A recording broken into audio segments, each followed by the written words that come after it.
Mormon की किताब में अल्मा चैप्टर 20 है। ये लमनाइयों का बदला लेने से लेकर विश्वास करने तक का सफर है। एक भयंकर लड़ाई के बाद लमनाइयों की जमीन गुस्से और बदले की भावना से भर गई। अब ऐसा हुआ कि लमनाई बहुत गुस्से से भर गए, क्योंकि उन्होंने अपने ही भाइयों को मार डाला था। उन्होंने नेफाइयों से बदला लेने की कसम खाई, लेकिन इस समय उन्होंने एंटीनी फाई लिहाई के लोगों के खिलाफ अपनी कोशिशें जारी नहीं रखीं। लमनाइयों ने अपनी सेना इकट्ठा की और अम्मोनिहा के लोगों पर हमला करते हुए जरा हेमला की ओर कूच किया। उन्होंने अपनी सेनाओं को जरा हेमला की सीमाओं में ले जाकर अम्मोनिहा के लोगों पर हमला किया और उन्हें नष्ट कर दिया। उन्होंने नेफाइयों के साथ अपनी लड़ाई जारी रखी, जिन्होंने उन्हें पीछे धकेल दिया और कई लमनाइयों को मार गिराया। नूह के पुजारी युद्ध में लमनाइयों का नेतृत्व कर रहे थे।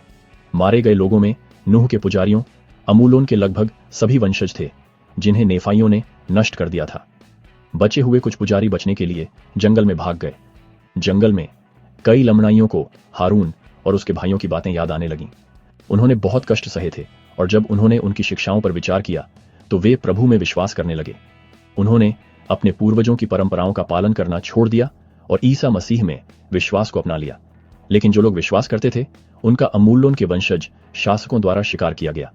उनमें से कई लोगों को मसीह में उनके विश्वास के कारण मार डाला गया। नूह के वंशज पुजारियों के बारे में अबीनदी की भविष्यवाणी याद की जाती है। यह शहादत अबीनदी द्वारा की गई भविष्यवाणी की पूर्ति थी, जिन्होंने कहा था कि नूह के वंशज पुजारी कई लोगों को मार डालेंगे, जैसा कि उनके साथ हुआ था।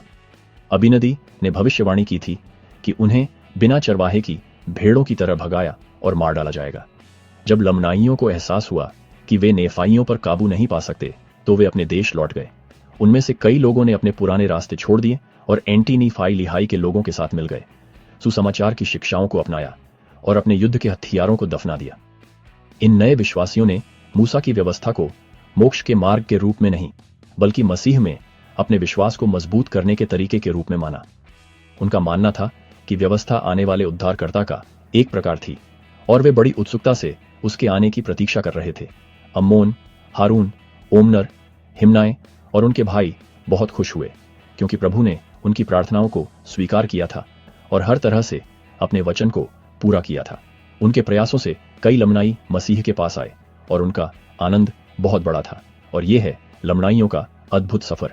युद्ध से लेकर विश्वास तक उनका परिवर्तन विश्वास की शक्ति और ईसा मसीह के सुसमाचार का प्रमाण है। देखने के लिए धन्यवाद और अधिक प्रेरणादायक कहानियों के लिए लाइक और सब्सक्राइब करना न भूलें।